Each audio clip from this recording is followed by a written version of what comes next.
ومكروا ومكر الله والله خير الماكرين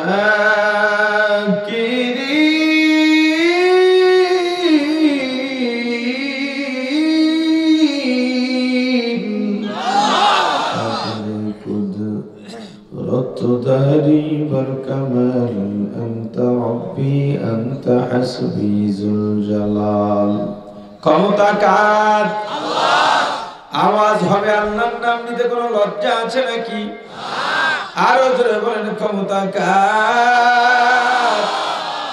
তুমি যত বড় ষড়যন্ত্রকারী হও না কেন, ষড়যন্ত্রের জাল বিছাইতে বিছাইতে বিছাইতে বিছাইতে পৃথিবীর এক মাথার থেকে অন্য মাথায় যাইবা, ওই ষড়যন্ত্রের জাল যত বড়ই হোক না কেন, আমাকে ফাঁসাইবার আগে আল্লাহ তোমার বিছানোর জালের মধ্যে পেঁচাইয়া পেঁচাইয়া নেস্তনাবুদ করবেন তোমাকেই। লা জিদ্দা ওয়ালা নিদ্দা ওয়ালা হাদ্দা লিমাওলা, লা জিদ্দা ওয়ালা নিদ্দা ওয়ালা হাদ্দা লিমাওলা, الآن كما كان ولم يلق زواله، الآن كما كان ولم يلق زواله، لا جد ولا جدة لا عم وخالا، لا جد ولا جدة لا عم وخالا، لا هيئ لا صورة لا شبه لمولاه، لا هيئ لا صورة لا شبه لمولاه। আল্লাহ বলেন ইয়া আইয়ুহাল্লাযীনা আমানু, হে ঈমানদারেরা। আল্লাহ কাদেরকে ডেকেছেন? ঈমানদারদের ডাকছেন। এটা সত্য না মিথ্যা? এই সত্য সাক্ষী দিতে কি কলিজা কাঁপে? এই জায়গায় কোনো সাহস ভয়ের বিষয় আছে? এই সাক্ষীটা দিতে পারলেন না কেন? ঈমান এত কমজোর কেন? অথচ আপনাদের উন্মাদনায় রাত 1টার পরে এই এলাকার মানুষ ঘুমাইতে পারে নাই। কেমন ঈমানদার হলাম আমরা? এই মুহূর্তে যদি মারা যাই কি হবে অবস্থাটা? একবারও ভাবি নাই, ভাবার চেষ্টাও করি নাই। আল্লাহ কাদেরকে ডাকছেন বলেন? দ্বীনি পরিবেশ উপকারী না অপকারী? জোরে বলেন।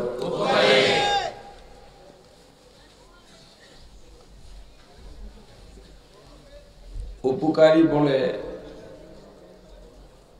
এখনো কিছু কিছু প্রোগ্রাম করছি না, মাহফিল আমার পক্ষ থেকে একেবারেই বন্ধ করে দিতাম। মাহফিল গুলো যেই পর্যায়ে গিয়েছে, এখন মাহফিল নিয়ে তো রাজনীতি চলে, কেউ পক্ষে কেউ বিপক্ষে। তবে আমি যদি ওয়াজ না করি কিংবা কেউ যদি মাহফিল করতে নাও দেয়, মাহফিল কি বন্ধ হবে? দিনের কাজ কেউ বন্ধ রাখতে পারে না।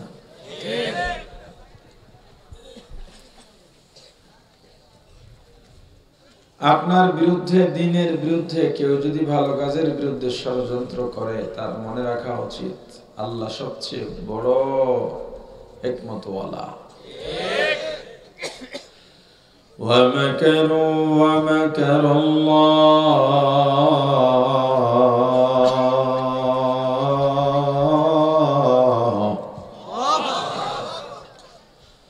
وَاللَّهُ خَيْرُ الْمَاكِرِينَ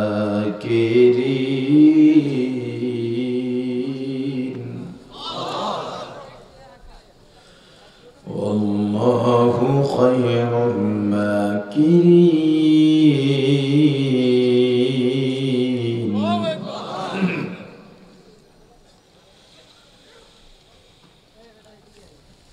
وَمَكَرُوا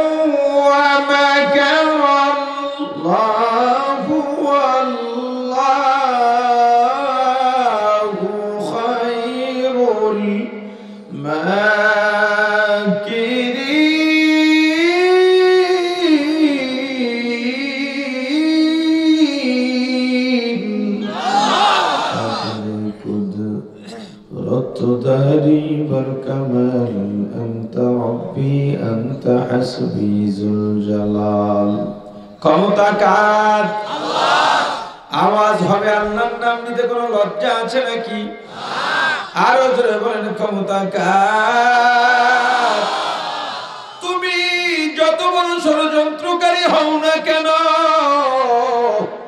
ষড়যন্ত্রের জাল বিছাইতে বিছাইতে বিছাইতে বিছাইতে পৃথিবীর এক মাথার থেকে অন্য মাথায় যাইবা, ওই ষড়যন্ত্রের জাল যত বড়ই হোক না কেন, আমাকে ফাঁসাইবার আগে আল্লাহ তোমার বিছানো জালের মধ্যে পেঁচাইয়া পেঁচাইয়া নেস্তনাবুদ করবেন তোমাকেই।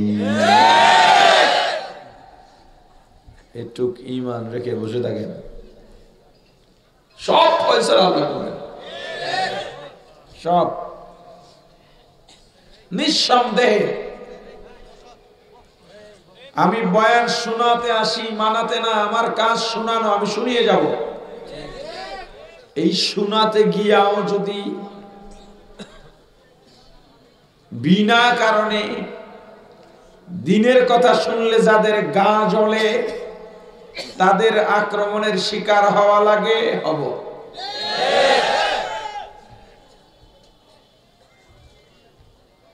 কোন পেশি শক্তির কাছে পরাজিত হইয়া জেলে যাওয়া লাগলে যাব।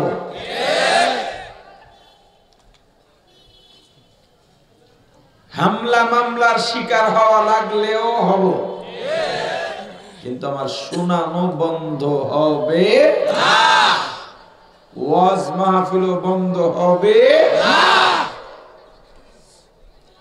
ওয়াজে কি আমরা সরকার বিরোধী কথা বলতে আসি? বিরোধী দলের ওকালতি করতে আসি? এই বাংলাদেশে আজ পর্যন্ত কোন আলেম রাজনৈতিক আলোচনা ওয়াজের ময়দানে করে নাই। পারলে একটা ওয়াজ দেখান আমাকে যে আলেম বাংলাদেশের প্রচলিত রাজনীতি নিয়ে কথা বলে, ওই আলেমকে আমরাই বয়কট করব। সমস্যাটা তাহলে কোথায়? আমার রাসূলের বিরুদ্ধে যদি অবমাননা হয়, তার প্রতিবাদ করা এটা আমার আবেগ নয়, এটা আমার ঈমানি দায়িত্ব। ইসলামের বিরুদ্ধে যদি কথা হয়, আওয়ামী লীগ, বিএনপি, চরমনাই, তবলিগ বুঝি না, প্রত্যেক দাবিকৃত মুসলমানের রক্তের সাথে মিশে আছে ইসলাম।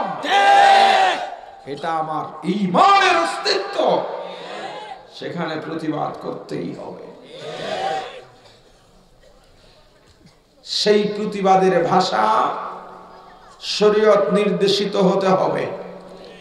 এখন আমি যে কঠোরভাবে বললাম, এই যে কঠোরভাবে বললাম, আপনারাও ঠিক বলে জোরে চিৎকার দিলেন, এটাই কারো কারো কাছে রাজনৈতিক আলোচনা।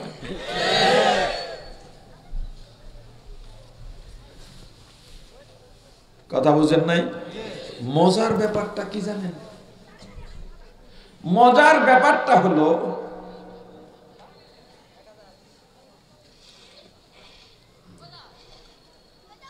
এই ওয়াজের মঞ্চে রাজনৈতিক আলোচনা নিষেধ, কিন্তু আপনাদের দাওয়াতকৃত রাজনৈতিক নেতারা এসে ঠিকই তার দলের কথাই বলেন। ওরে বাটওয়া, আমি কইলাম দিনের কথা, অন্যায়ের প্রতিবাদে কণ্ঠটা একটু চড়াও হয়েছে বলে তুমি কও রাজনীতি। অথচ রাজনীতির আলোচনা তো ওয়াজের মঞ্চে হয়, সেটা হুজুররা করে না। আবার কিছু সচেতন নেতৃত্ব আছে, প্রতিনিধি আছে, নেতা আছেন, তারা মঞ্চে দাঁড়িয়ে অবস্থা বুঝেন। যারা জনগণের মজলিসের অবস্থা বুঝে, ওরা প্রকৃত নেতা। একটু আগে কে যেন বক্তব্য দিয়েছেন এখানে, আমি অল্প শুনেছি। এখানে তাকে আপনাদের কারো ভালো লাগতে পারে, না লাগতে পারে, আমি তো চিনি না। আমি তার বক্তব্যের কথাটা বলছি, আমার কাছে খুব ভালো লেগেছে। যদি অতিরিক্ত আমার প্রশংসা করেছেন, এটা না করলেও চলতো, কিন্তু বাকি কথাগুলো ঠিক আছে। একটা ওয়াজের মঞ্চে উঠে দুইটা যে কথা, আমি যে শব্দগুলো শুনছি, মাশাআল্লাহ ভালো কথা বলেছেন। ওয়াজের মঞ্চে উঠে দোয়া চাইবেন নেতারা, দোয়া চাইবেন, আলেমদের কাছে দোয়া চাইবেন, এর চেয়ে বেশি কিছু বক্তব্য দেওয়ার তাদের নাই। আচ্ছা, মাহফিলে লাভ না ক্ষতি, এটা কি শুধু আপনারাই বলেন? আরো কে বলেন দেখেন, শোনেন, আমি ওয়াজ করতে আসছি আপনার কথায় না, আপনার দাওয়াত দিছেন বলে না, আপনার দাওয়াত না দিলেও আমার ওয়াজ করা লাগতো। আমার লোকজন যারা আমার ফার্মে কাজ করে, আমার বাড়ি কাজ করে, ওদেরকে নিয়ে হইলেও আমার ওয়াজ করা লাগতো। আমার স্ত্রী সন্তানকে আমার ওয়াজ করতে হবে, আমার এলাকার মানুষকে আমার ওয়াজ করতে হতো, আমার মসজিদে আমার বয়ান করতে হয়, আমার ছাত্র শিক্ষকদের বয়ান করতে হয়। আপনারা এখান দাওয়াত না দিলেও আমার ওয়াজ করা লাগতো, আমাকে দাওয়াত না দিলেও অন্য কারো ওয়াজ করা লাগতো। কেন? আল্লাহ বলেছেন ফাযাক্কির, ওয়াজ করো। ওয়াজ করতে বলছেন কে? আল্লাহ। জোরে বলেন আল্লাহ। ওয়াজ করো, সৎ কাজের আদেশ দাও, অসৎ কাজে বাধা দাও। দরুদের কথা বলো, জিকিরের কথা বলো, পর্দার কথা বলো, তিলাওয়াতের কথা বলো, দ্বীনের কথা বলো, নামাজের কথা বলো। পুঁজিবাদী কুফরি গণতন্ত্র এটা যে হারাম এটা মানুষকে জানাও। রাসূলকে মহব্বত করা লাগবে এটা জানাও।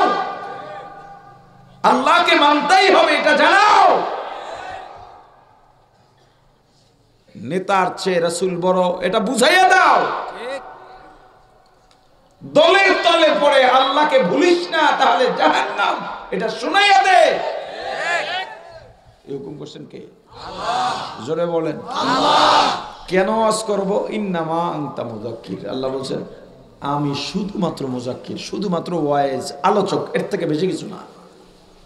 আমার কাজ হলো ওয়াজ করা। আমি আপনাকে ওয়াজ করতে পারবো, শোনাইতে পারবো, মানাইতে পারবো না। কেন? ইন্নাকা লা তাহদি মান আহবাবতা, হেদায়েতের মালিক কে? আল্লাহ। আরো জোরে আল্লাহ। আল্লাহ বলেন চাইলে যাকে তাকে হেদায়েত তুমি দিতে পারবা না। তাহলে আমার কাজ কি? আমি রাস্তায় উঠাই আপনাকে দেখাইয়া দিব, এই যে রাস্তা গাজীপুর থেকে ঢাকা গেছে, এই যে রাস্তা গাজীপুর থেকে টাঙ্গাইল গেছে, এই যে রাস্তাটা এটা গেছে গাউসিয়া, এটা গেছে মোমেনশাহী, এই রাস্তাটা আমি দেখাই দিতে পারবো। এই রাস্তা দিয়ে এখন আপনি গাজীপুর যাবেন, ঢাকা যাবেন, না গাজীপুর দিয়া ওই মোমেনশাহী যাওয়ার আগে শালবনের মধ্যে ছিটতেই পড়বেন, এটা আপনার ব্যাপার, ওটা আমার দেখার বিষয় নয়। তবে আপনি যাইতে চাইলে আপনাকে পৌঁছাইয়ে দেবেন গন্তব্যকে। আল্লাহ। পৌঁছিয়ে দেওয়ার দায়িত্ব আমার আছে? আমার দায়িত্ব রাস্তা দেখাইয়া দেওয়া, আমার দায়িত্ব ওয়াজ শুনাইয়া দেওয়া। মানা না মানা আপনার ব্যাপার। তবে ইন্না ফাআতিয যিকরা, ওয়াজে ফায়দা আছে। কে বলছেন? আল্লাহ। ওয়াজে কি আছে? ফায়দা আছে। উপকার না ক্ষতি? উপকার। সাইয়াযাক্কারু মান ইয়াখশা, যাদের অন্তরে ভয় আছে। কার ভয়? আল্লাহ। যারা আল্লাহকে ভয় করে, পরকাল ভয় করে, যারা কবরের আযাব গজব ভয় করে, যারা পুলসিরাত ভয় করে, কিয়ামতের ময়দান ভয় করে, ওরা ওয়াজ মানবে। যাদের মনে আল্লাহর ভয় নাই ওরা ওয়াজ মানবে না। না মানলে ওয়াজ চলবে না, বন্ধ হবে? চলবে। চালাইতে বলছেন কে? আল্লাহ। আর জোরে বলেন আল্লাহ। আমি ওয়াজ করবই করব, মানা না মানা আপনার দায়িত্ব। পছন্দ হলে আপনি মানবেন, পছন্দ না হলে আপনি মানবেন না। আপনাকে পিটাইয়া জোর কইরা নামাজ পড়াবার দায়িত্ব আমার নয়, কারণ লা ইকরাহা ফিদ্দীন, দ্বীনের মধ্যে, ইসলামের মধ্যে জোর জবরদস্তি নাই। আপনাকে নামাজ পড়তে বললাম, পড়া না পড়া আপনার ব্যাপার। এই বেটা চল নামাজে, হাট, এবার কথা বলেন না, চল নামাজে চল, ওর রোজা রাখবি, ওর তাড়াতাড়ি পিটাইয়া একেবারে সারি খা। এটা আমার জন্য, এই অধিকার আমার? জোরে বলেন না। আমার ক্ষেত্রে আপনার নাই। কিন্তু এটা ভালো করে বুঝবেন, আমি আপনার বিবেক জাগাতে এসেছি। অপ্রয়োজনীয় একটা কথাও বলবো না ইনশাআল্লাহ, মন গড়া একটা কথাও বলবো না ইনশাআল্লাহ। আমি আপনার বিবেক জাগাতে চাই। ওয়াজগুলো বিবেক জাগাবার জন্য, অযথা সময় নষ্ট করার লক্ষ্যে কৌতুক বলবো না, গান বলবো না, বিষয়ের বাইরে গিয়ে অপ্রয়োজনীয় কথা ইনশাআল্লাহ বলবো না। প্রয়োজনীয় কথাগুলো সংক্ষেপে বলে আপনাদেরকে স্বাচ্ছন্দ্য টাইমে, যেই টাইমে আপনি খাবার দাবার শেষ করে শুয়ে পড়লে ফজরে উঠতে কষ্ট হবে না, এমন একটা টাইমেই ছেড়ে দেব ইনশাআল্লাহ। এখন যে মাহফিলগুলো হচ্ছে না, কত দিকে কইতাম, কোন সারা গায়ে ঘা, মলমের ডিব্বা কয়েকটা শেষ হয়ে গেলে এরপরও ঘা ঢাকা শেষ হয় না। মাহফিলগুলো দিয়ে যা হচ্ছে এখন 12টা 1টা এসে, আমাদের এই মাহফিলের মাইক কিছুক্ষণ বন্ধ ছিল, আমার বুঝে ধরে নাই কেন বন্ধ থাকবে। শেষ পর্যন্ত যাই হোক, আপনাদের এখানে খলিল নামে কোনো প্রিয় ভাই, উনি আমার সাথে কথা বলেছেন, উনি দায়িত্ব নিয়েছেন। উনি বলছেন হুজুর 12টার পরে যাওয়া যাবে না। আমি করে ভাই, আমি তো 11টার পরে 1 মিনিটও বয়ান করি না, মানে 12টা যান কোন সময়, 11টার পর বাইরের মাইক, বাইরের মাইকের পক্ষে আমিও না, কিন্তু বাইরের মাইকের পক্ষে আমি যে না, আমার যে কারণ, আর বর্তমানে যে বাইরের মাইক থাকবে না যারা শর্ত দেয়, তাদের কারণ আমার কারণ এক না। আমার কারণ দ্বীনের দরদি কারণ। বাইরে মাইক থাকবে, মানুষ কষ্ট পায়, শিশুরা কষ্ট পায়, মহিলারা কষ্ট পায়। এজন্য আমি বলি কি, প্যান্ডেলের বাইরে মাইক দিয়া বাইরের দোকানদারের বয়ান শোনাতে হবে, এত ঠেকা ঠেকি নাই। কিন্তু আপনারা যে বলেন বাইরে মাইক চলতে পারবে না, এটা বলার আগে 31st নাইটের মাইক কেন বন্ধ হয় নাই? ফুটবল খেলার রাতের আওয়াজ, সাউন্ড মাইক কেন বন্ধ হয় নাই? গান বাজতে মাইক কেন বন্ধ হয় না? বিহার অনুষ্ঠান উপলক্ষে বাড়ির ছাদে মাইক চালিয়ে ডেস্কে বাজিয়ে রাতভর নৃত্য হয়, অশ্লীল নাচ গান হয়, তা বন্ধ হয় না কেন?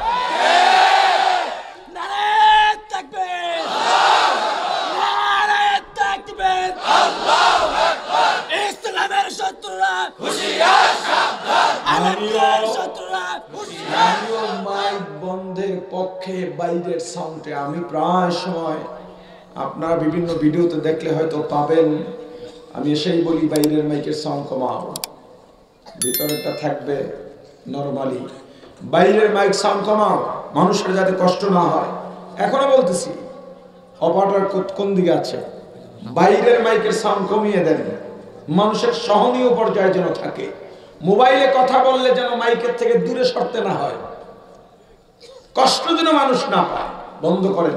কিন্তু যারা আমাদেরকে বলে, তাদের তো উচিত, 92% মুসলমানের দেশ, ওলামায়ে কেরামের দেশ, কি নির্যাতনই না আমরা একটা মাস সহ্য করছি, চিন্তা করতে পারেন?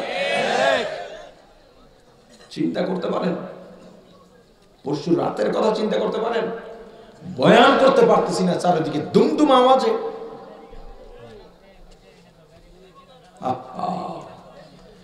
আমি অধিক রাত পর্যন্ত বয়ান করব না ইনশাআল্লাহ।